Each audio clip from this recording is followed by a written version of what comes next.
This is the Why I Hate and Love Pickleball podcast. I'm Bill Wong. Today I will talk about power. At an open play, I was paired with a mature man. In the prior pairing, I was matched with a young 20-something college student who was on break. The disparity between the power was pronounced. The young man hit with a lot of power, actually sometimes a little bit too much power, and the older man hit with almost none. One of the ways to win a point is by overpowering your opponent. The older man consistently hit softballs that could be hit back. It might have been acceptable if he had hit deep or out of reach, but he did not. We got in rallies where the point should have been over 2 to 3 shots before, and I was getting frustrated. Your partner affects you. I should not let this happen, but I was getting frustrated because the point many times should have been over. I'm guilty of letting that affect me. It's an area I need to work on. I even missed a ball because I had given up on that game and practiced a couple of high difficulty shots that I had missed. And I actually missed another shot because I was writing this episode in my mind.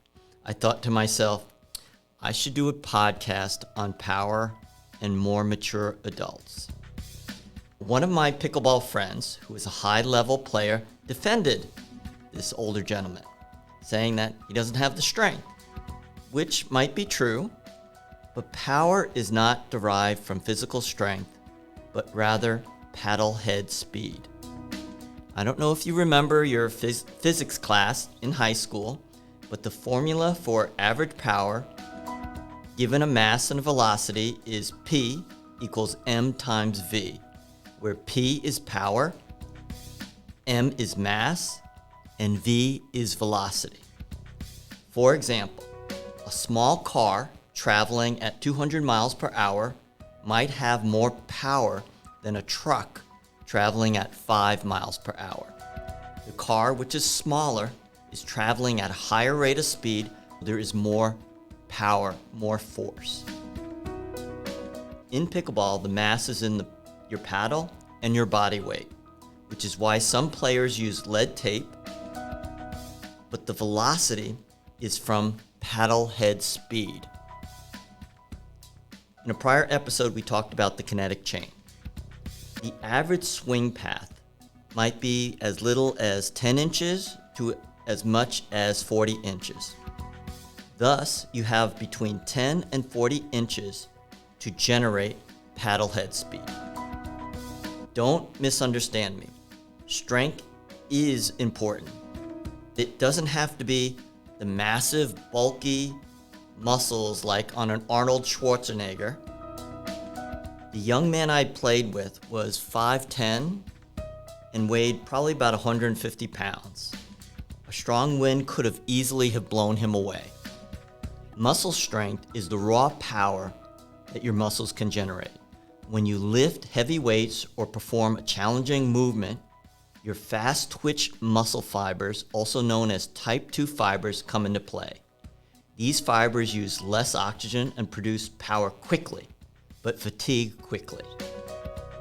Muscular endurance, which are for a short burst of maximum force, are essential for running, cycling, and pickleball, are slow twitch muscle fibers, type 1 fibers, which are primarily responsible for endurance activities. In addition, muscles are for neuroconnections and muscle fibers, which connect your muscles to the bones, and for joint support. Joint support refers to joint health, including bones, ligaments, and tendons. Pickleball requires a unique set of strengths. The types of muscles you might need for baseball would be different from pickleball, or in football versus pickleball. Pickleball requires a very strong core muscles, which are basically your stomach muscles and your back muscles. Stable core muscles enhance balance during matches. Glutes and quads are the leg muscles which provide speed and agility for quick changes of direction. Your biceps are arm strength, critical for hitting shots and serving. Shoulders are rotator cuff muscles which stabilize the shoulders during swings. And finally, forearms are important for grip strength and control from your forearm muscles. In other words, strong muscles are needed for stability and endurance, but anyone can produce velocity. If you can whip your hand through the air and make a sound, you can produce paddle head speed. For example, I'm going to do it right now.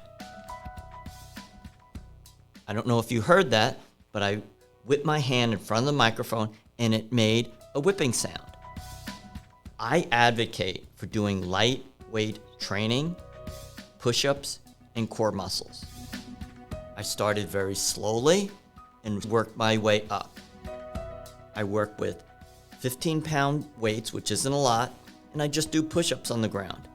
I started with 10 or 15, then I went to 20, then 25, and then I do 3 sets of those. Now I'm doing 4 or 5 sets to improve my arm strength, my shoulder strength, biceps, and core.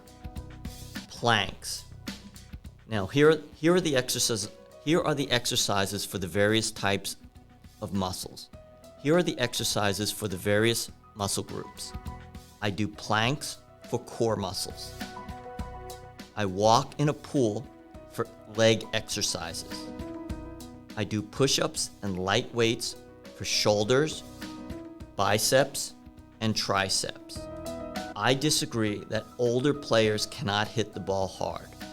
As I demonstrated, I can whip my hand and create a sound.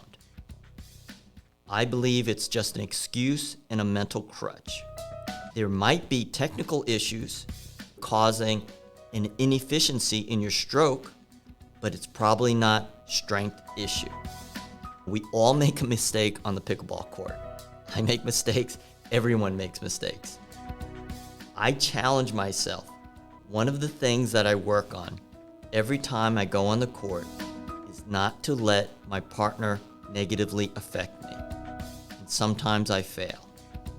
It is one of my problems. If players can hit the ball a little bit harder and put balls away, I won't write a podcast while I'm playing pickleball. This is Bill Wong. I'll see you on the pickleball court.